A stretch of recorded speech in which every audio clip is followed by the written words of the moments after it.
Stay back. It's too dangerous. Hey.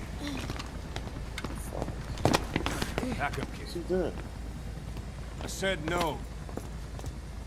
You have to stay back.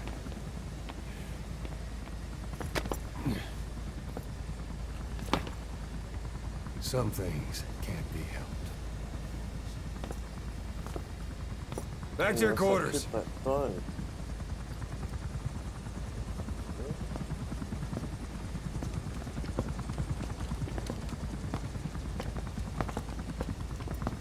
What's going on? Shabani. Mayaka 9 Kingoya. Shabani. It's down there. Hey, the tank at the bottom is filled with chlorine disinfectant. One whiff and you'll suffocate.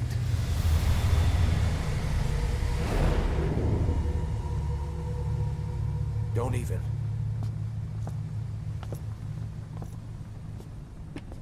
How could you let it fall down there anyway?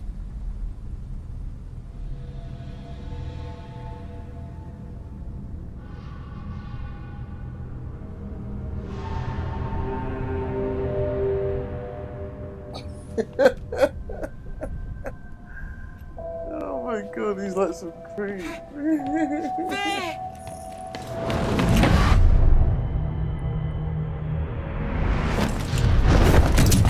Hit the alarm! No! You go down there, and it is over. Boss! Hey!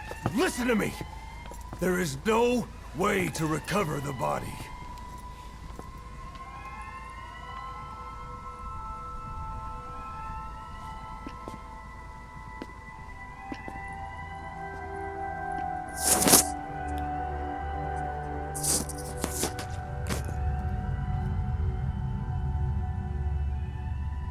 What kind of stunt was that? Trying to panic us?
Look.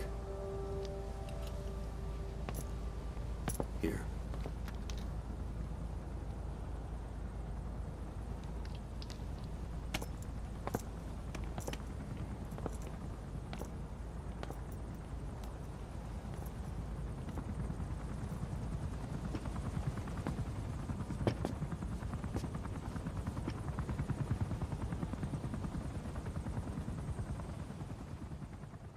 I was just like, maybe quiet isn't so bad after all.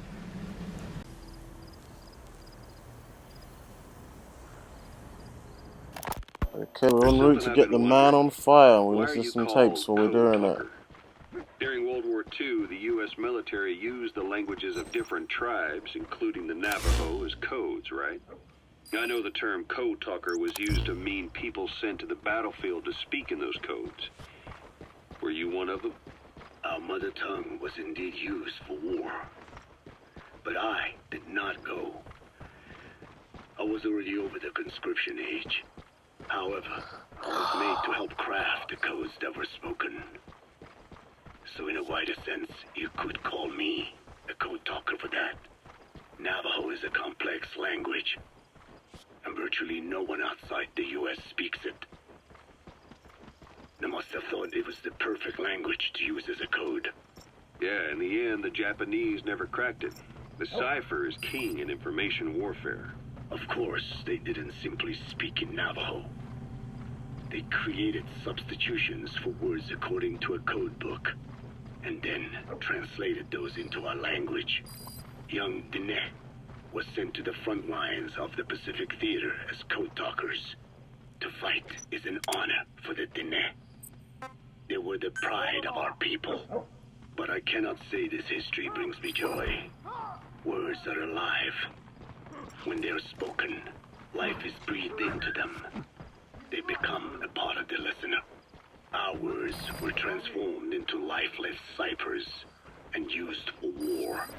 This, after the Black Ana spent generations suppressing the language. Yeah, I'm sorry. I guess we shouldn't be calling you Code Talker, huh? No, I do not mind. The reason Skullface called me Code Talker was because I also am responsible for coding the language into the vocal cord parasites. I am the same as those young warriors, used for a cipher's sake. I must never forget that. The name, Code Talker, is a lesson carved into my being. You said Skullface ordered you to weaponize the vocal cord parasites. But you also said he wasn't the reason. And he wasn't. I was seduced by the parasites. That is a fact. How? You mean from your curiosity as a scientist? That I cannot deny. But there is more to it. The story goes back to the 19th century, to my earliest memory. One day, a man from the government visited our Hogan, our home. I cried as he yanked me from my mother's arms and took me away to an Indian boarding school. From that day forward, I became George. This was the name my teacher gave me. I was forced to give up my Dinek name, forbidden from speaking anything but English. If we dared utter a word of filthy Navajo, the teacher made us eat a bar of soap. Yeah, that was the U.S. government's education policy for Native Americans. To erase our words was like erasing our people. Their education was tantamount to ethnic cleansing. Over time, the overt persecution of our language stopped. But to this day, it continues to be eaten away by the lingua franca, that is English. Many of the Diné outside the reservations can speak nothing else. And it isn't just our language. Across the world, minority languages are being destroyed by dominant languages. Many are on the verge of extinction. Enter the vocal cord parasites. Yes. I began thinking that minority languages needed some sort of deterrent against dominant languages. In order that their peoples and cultures would survive. It was then that I came across literature at the Foundation claiming that man acquired language thanks to a type of parasite, one that distinguishes between languages as a precursor to reproduction. If I could just resurrect it, make it more pathogenic, I would have my deterrent against English. But I failed to hide that aim from Skullface. He noticed. Yes, I wanted to retaliate against the English language, though never did I intend to actually use it as he planned.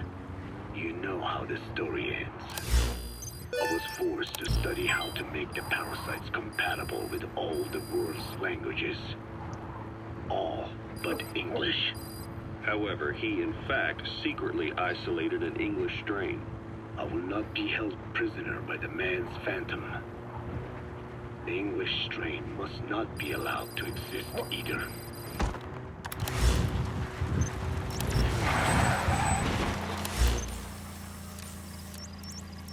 Okay, do I just go straight? Follow this road? Which road do I go to? Looks like I just go straight on. It's this road actually, that road ends there. Alright, next take. I'll cut forwards. A ruler's greatest wealth is not money or land. It is the number of individuals under his control. Subjects who work, consume, are there to be used as pawns in war. For a capitalist ruler, his people's power becomes his power. You are the same. With your diamond dogs, you spin it with your speeches. But what you're doing is bringing as much talent as you can into your little domain. Every person another feather in your cap. Yes, since ancient times, every civilization's ruler has had the same idea. When people unite under one will, they become stronger than the sum of their parts. And the one will is the ruler. And what do rulers use to bring people together? Language. In the Old Testament, it is written that only one language was spoken in Eden. A shared tongue that united all of humanity. Mankind eventually grew aware of its power and harnessed that strength to build a tower to the heavens. The mighty Tower of Babel. This angered God, who splintered the language of man, and the tower was never completed. Languages emerged, and the earth was divided as men went their separate ways. Every age is the same. A ruler's first order of business, after conquering new land, is to force his tongue on its people. Ancient Rome, Napoleon, and now Zero. English is wreaking havoc around the world right now. The British Empire tilled the land with war as its hoe, then began planting the seed that is English. Eventually, American capitalism became the new instrument. To play its game of wealth, you only had to abide by one rule: English. By exploiting people's desires, English has become a leash that people gladly wear around their necks, it would seem. Okay, thanks for that, Code Talker.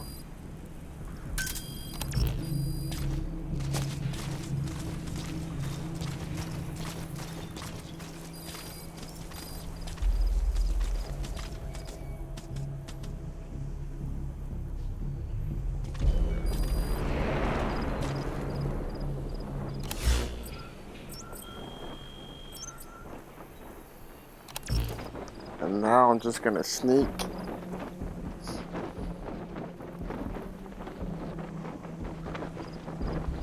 To find out about this man on fire.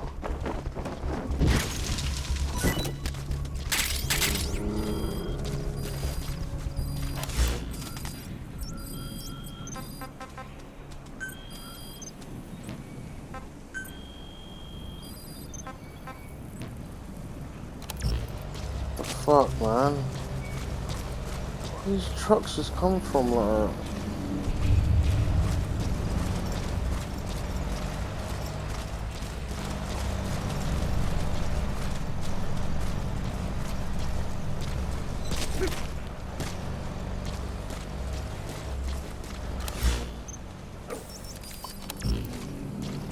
Lingua franca.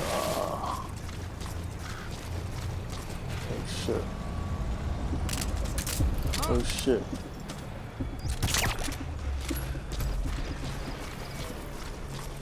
Gotcha.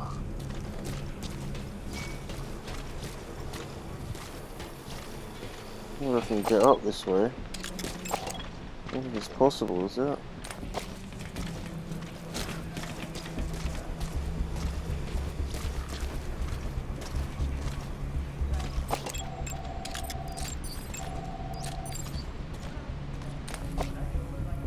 Loads of them.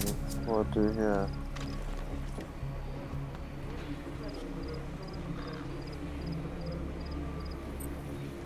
Go get him! He's actually going as well. Смотри вверх!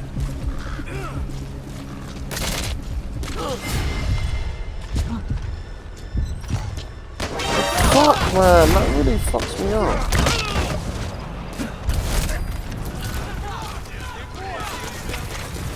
There's fucking loads of them.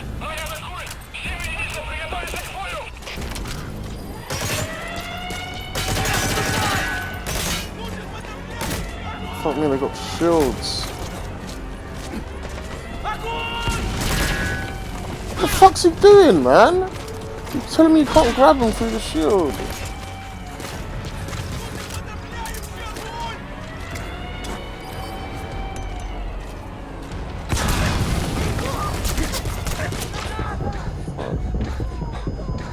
Fuck. Where do these snipers come from, man? I've just messed up, just wrecked this outpost nice. Like, literally killed everyone. I've our only outpost now, where the man on fire is located. But I have no idea where this man on fire is.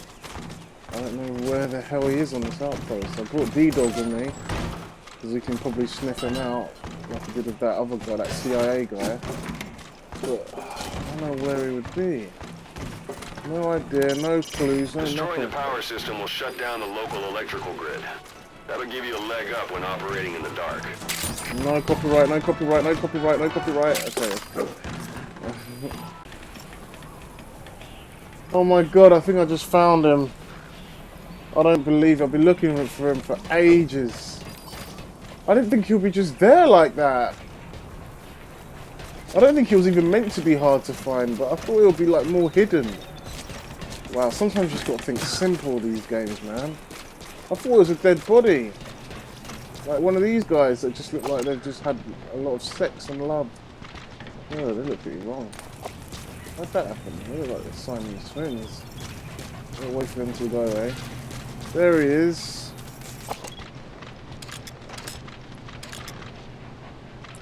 How do you control Vulcan like that? So, there we go, found him.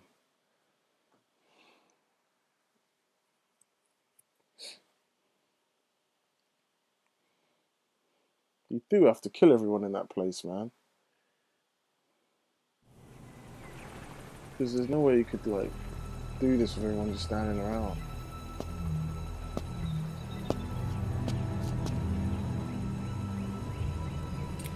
Take off the mask. Come on, do something interesting. Oh. Vulcan, that is Vulcan, man.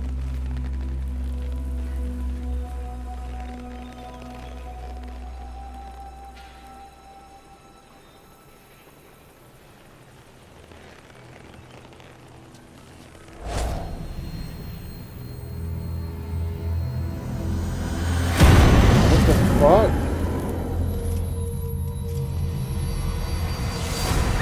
What the hell, man? Come on.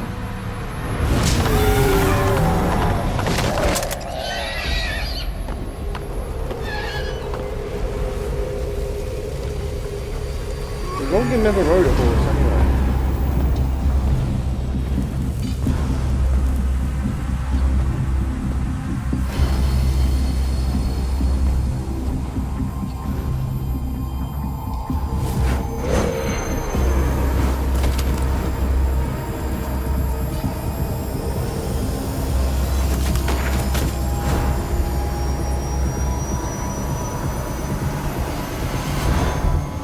Logan, so good to see him in HD.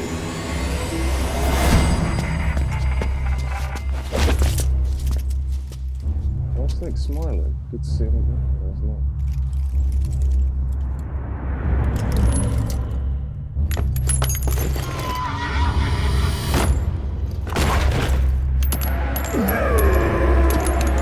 What the fuck is going on, man? Logan looks more white in this.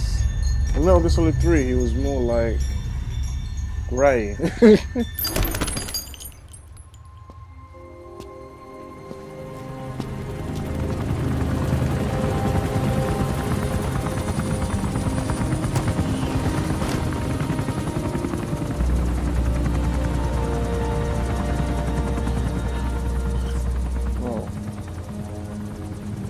fuck? Was Snake hallucinating again? I think he was.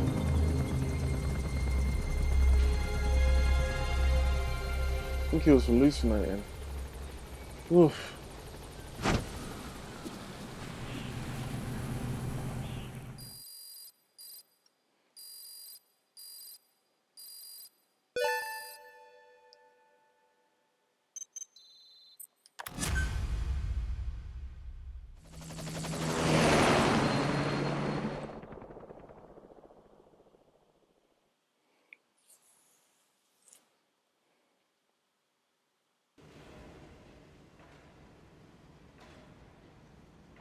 I barely recognize you, Colonel.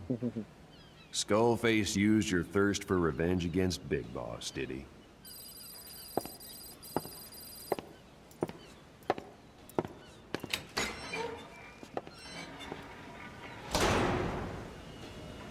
Boss, I've updated the mission list. We've received some new job offers. The details are on your iDroid. Here's the floating boy. Finally, they're gonna talk about him. Saga, TheRadBrad. Funny how they don't mention anything from Portable Ops.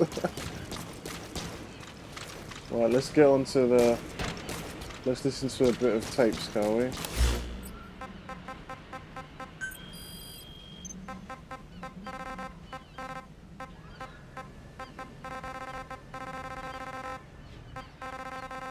Man on fire.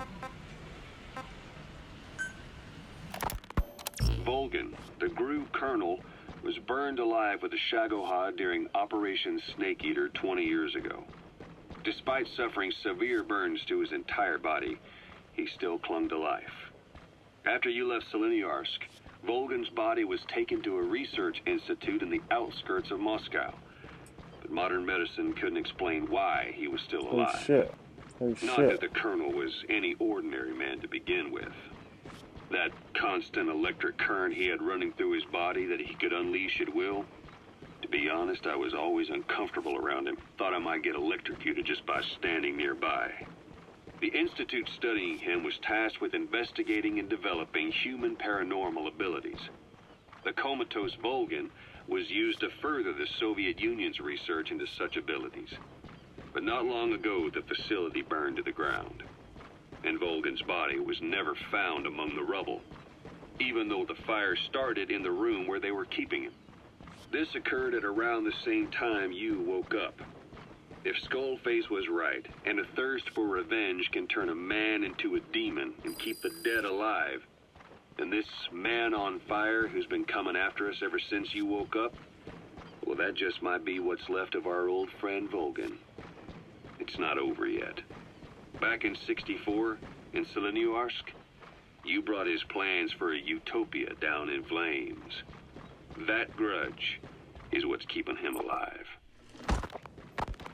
The day the research facility holding Volgan burned down, a Soviet jumbo passenger jet happened to crash nearby, far away to the north of that hospital in Cyprus. On board the plane was a young boy who was being studied at the same facility.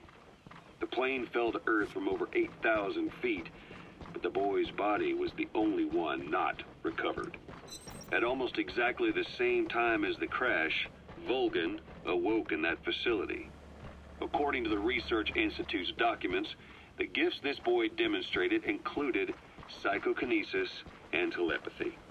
To protect his mind from being inundated with other people's thoughts, he always wore a kind of gas mask. A rudimentary form of psychic insulation, apparently.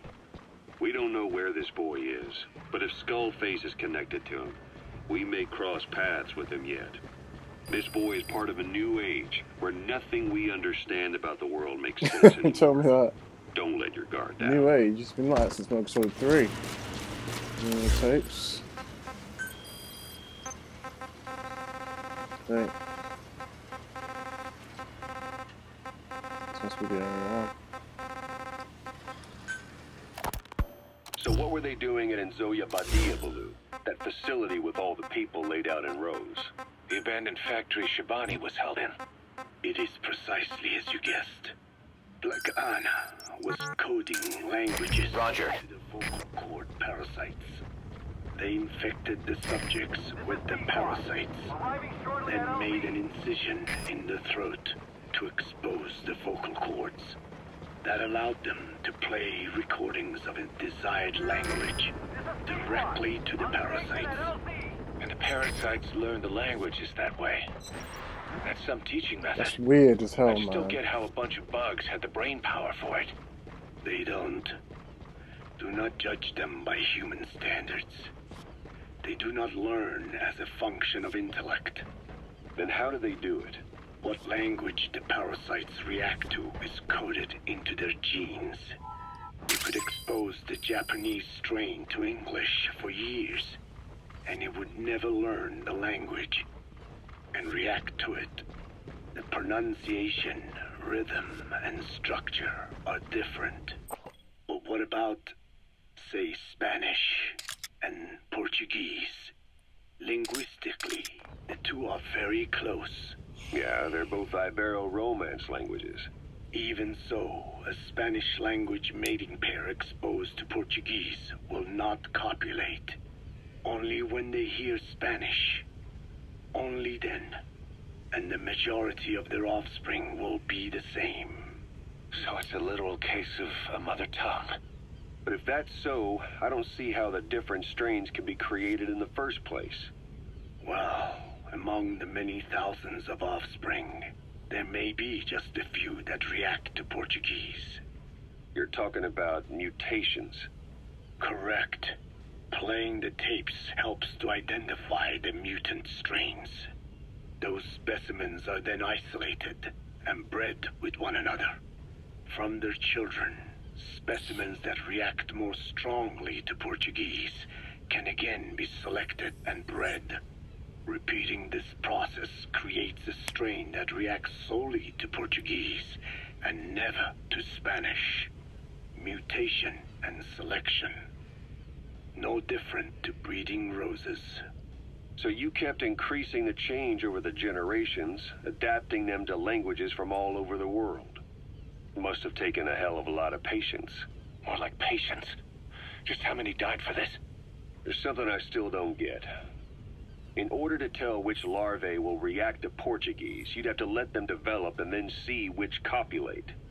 That means you'd need tens of thousands of guinea pigs. There's no way you could do that in a facility that small. For normal selective breeding methods, you would be right. But there is a more effective selection method when training the vocal cord parasites. Go on. It is not only when mating that the parasites listen for language. Shortly before hatching, larvae display markedly increased activity in reaction to particular language. The active eggs can be identified under a black light, so the eggs that react to Portuguese are selectively placed in the throats of subjects. So you see, narrowing down strains that react to the target language is an effective process. Though I'm sure that even so, many lost their lives to create the various strains. Taken against their will into that dungeon. There are two reasons for playing the tapes for the parasites. One, to isolate the eggs that respond to the target language. And two, to cause the specimens raised from the selected eggs to mate. I get how the system works. But why do they respond to language before they even hatch? It's not like they can mate from inside an egg. It is because the larvae learn the language before hatching. You mentioned that what language the parasites respond to is hard-coded into their genes, and that they don't have the brain power to actually learn a language. But then you say that the larvae at Nzoya Badiabulu were learning the languages in the egg. Your story doesn't add up. Your country is home to a unique songbird. The Japanese bush warbler. Sure, what of it? What a beautiful call it has. But no bush warbler can sing it perfectly at the start. As chicks, they can barely chirp at all. They must learn from their parents and other adult birds. Only then can they sing properly and attract females. So naturally, there are individual differences in each bird's call. Though they start on the same footing, each bird is influenced by its teachers. And the parasites are the same? Like the birds, the parasites have a genetic predisposition towards a particular language. But while in the egg, the larvae's ears are tweaked by listening to the voice of the host. This tweaking ensures that the grown parasites will react better to the host's speech pattern. Why would they have an ability like that? Well, there are distinct regional differences within even the same language. Rare is the language that has no unique dialects. Yes, learning the host's speech pattern before hatching attunes the larvae to whatever twist of pronunciation it will encounter. This adaptive ability is what makes them so formidable. I see. So a language requires selective breeding, but the parasites can learn dialects by themselves. Of course, having the egg-stage larvae listen to the tapes in the factory was not meant to teach them. It was more important to use that trait of theirs to identify the mutated strains. As I mentioned earlier, Is that really accurate enough to use as a weapon? You could wipe out a neighboring ethnic group by accident if their pronunciation is too close. what you say is true. In that sense, they are imperfect as ethnic cleansers. But for his purposes, they are good enough.